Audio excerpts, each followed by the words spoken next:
It me reporting whatever the fuck I want. You don't own me. Whatever. You should be scared. It's tea time.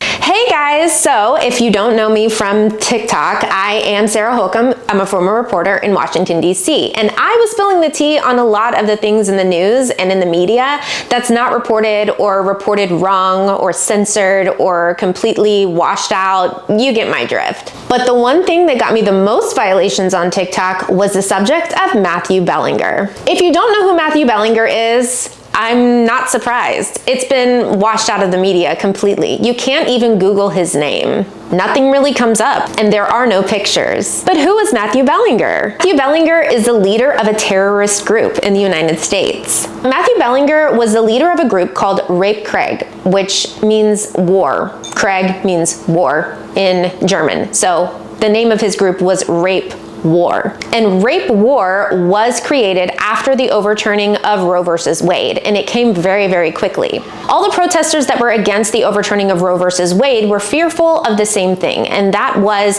women not having access to abortions and men becoming predatory and taking advantage of the fact that women could not access abortions. Obviously, there were other reasons why people were against it, but this was a really big one. Matt Belanger is one of the people that created an entire group called Rape War, who were extended across the United States, and they were going to infiltrate areas of the US that did not have access to safe abortions, and they could more easily impregnate white women, creating more white children, and there's nothing that they could do about it. While at the same time, they also planned on murdering minorities. And they were planning on blowing up a synagogue.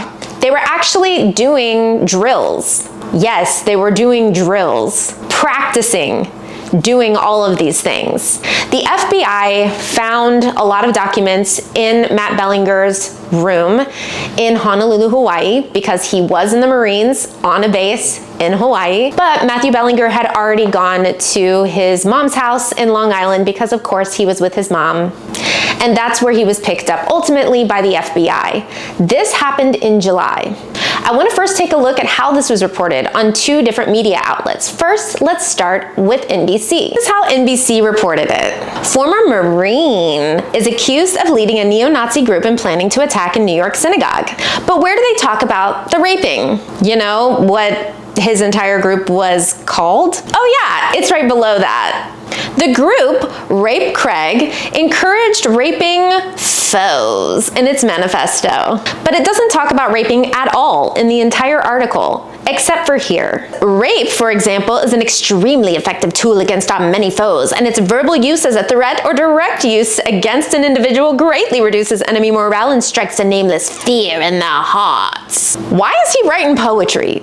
But yeah, that's the only place that it's mentioned. The rest of the article talks about his anti-Semitism, pulling the trigger on a child. He planned to shoot up a synagogue and then burn one down, a Facebook profile under the name of Adolf Hitler, a Twitter page that was also anti-Semitic. And while this definitely deserves all the attention in the entire world, I thought it was very interesting that the raping wasn't mentioned at all, other than that one quote, as if it was a smaller part of the story or a side note. So I decided to look into who owns NBC. Who owns NBC? Comcast. Who owns Comcast? Well, it was founded by 3 Jewish entrepreneurs and is currently owned by Brian Roberts, who is also Jewish. So that explains the focus on anti-Semitism, but why wasn't the R wording mentioned again? Well, for the answer to that question, we have to look at the shareholders, because we all know that the shareholders are the real owners. And wow, who is the main shareholder of Comcast, BlackRock, and Vanguard Group? Let that sink in on why they would not want to report on an R-word war.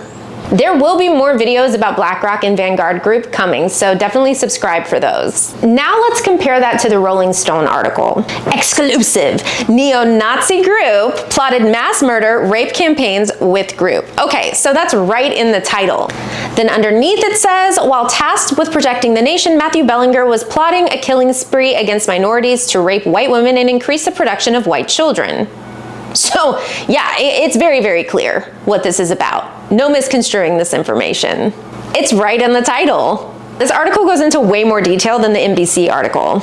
It does talk about the planned synagogue attacks, the anti-Semitism, the Facebook profile of Adolf Hitler, and the Twitter anti-Semitic profile as well. But it also goes more into detail on the rape war.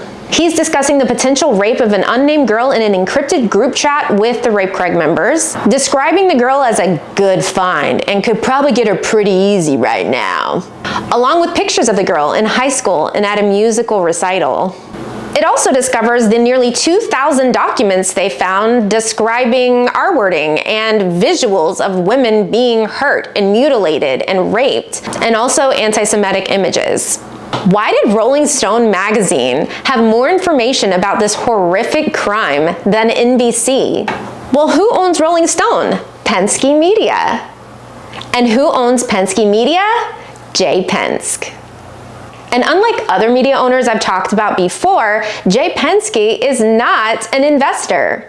He's not a religious organization, and he's not entrenched in our government.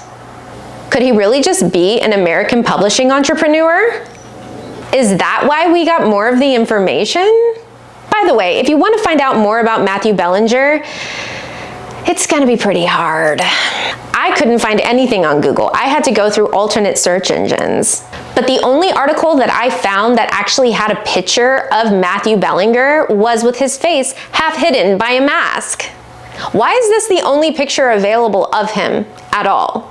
And why was it reported by a county newspaper? Yeah, it was from Nassau County, New York. That's because that's where his flyers were found. Yeah, Matthew Belanger's flyers were found all over Nassau County, and that's the only reason why they reported this story. They were trying to recruit new members, even though Matthew Belanger had already been arrested and was imprisoned by the FBI. His followers were still on the move and trying to recruit new members. Why hasn't this been a national story? Why am I the only person online with his picture? Things that make you go, If you want more tea like this, make sure you subscribe to me. Also, follow me on TikTok because I have a new page now and I'm going to be very careful with what I post there because it's extremely censored. Even though YouTube is definitely censored, it's at least not owned by China. I'm going to be spilling a lot more tea soon, so like and subscribe for more. Hope to see you guys next time. Bye!